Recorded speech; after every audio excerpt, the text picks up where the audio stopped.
What's crack-a-lackin', drummers? How's it hanging? What's good? I'm so glad you're with me here today. What you just heard me play is what Carlos has dubbed the Katich Shuffle, named after yours truly, because I came up with it. And in this clip, I'm just going to break down all of the moving parts so you too can play the Katich Shuffle.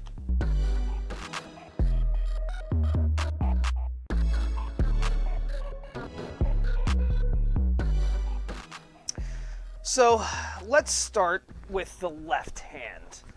Basically what I'm doing is I'm doing a typical blues shuffle. It's just orchestrated a little bit differently. So you can think of this as the Texas shuffle, where basically if the ride cymbal were playing shuffled eighth notes, or a more accurate way of thinking about it would be triplets, 16th note triplets with the middle note missing. The way it would have been done in the Texas shuffle would be ghost notes on everything except 2 and 4, with rim shots on 2 and 4. But instead of doing ghost notes, what I'm doing is I'm putting the notes that would be the ghost notes, meaning 1 of 2, 3 of 3, and of 4 on the rack tom for insert however many cycles you want to do it, and then switching over to the floor tom and doing it the same way.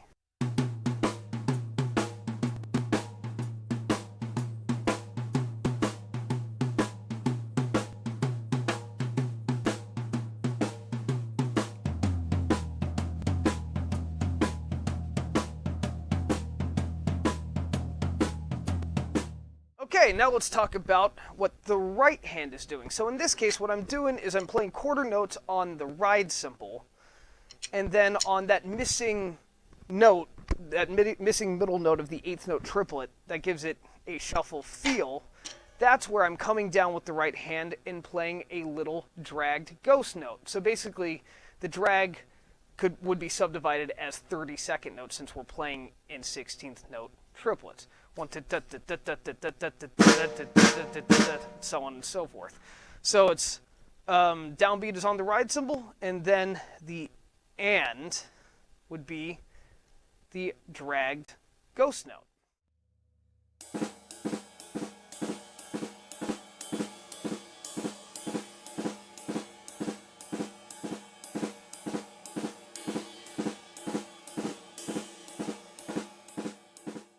Cool, so now let's go ahead and break down what the feet are doing. So the first part of the shuffle in the feet is extremely simple. We're just doing 4 on the floor in unison with both feet. Just straight quarter notes.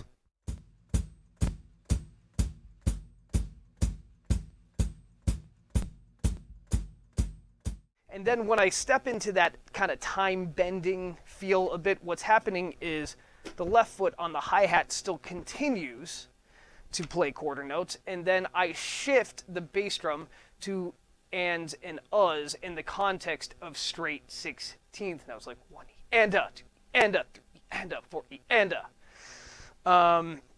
And that's what gives this kind of a tripped out time-bending feeling, because we're doing a 32nd note ghost note on the and in the form of triplets, but then underneath that, the bass drum is playing in straight 16th notes on the ands and the uhs, so they don't even line up at the same point. And that's what makes it really cool and kind of eccentric and out there.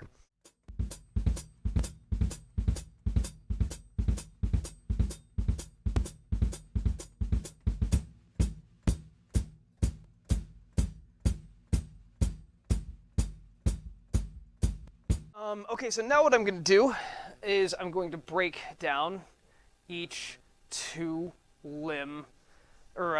parts, let's say, because we have like 3 different parts moving here. 2 parts at a time, starting with the left hand and the feet.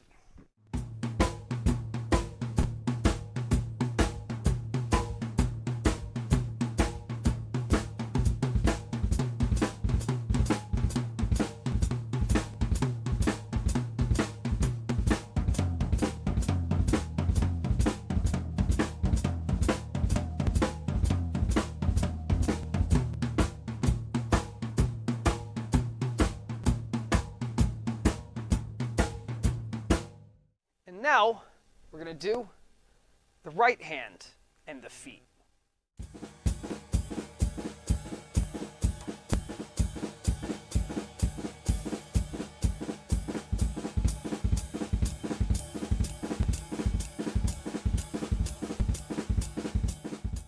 And now we will do the two hands.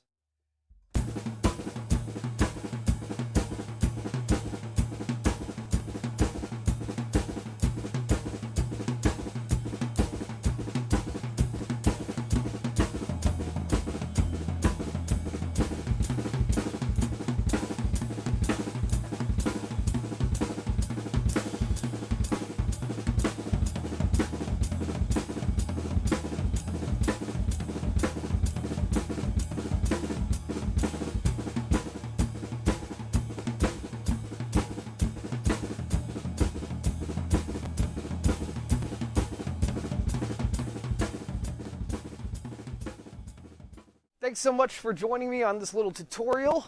I hope it was fun and engaging and you enjoyed it. And yeah, be sure to check out more about the Drumming for All program. It's a great charity organization. So even those of you who can't afford drum lessons have no excuse, because now you can.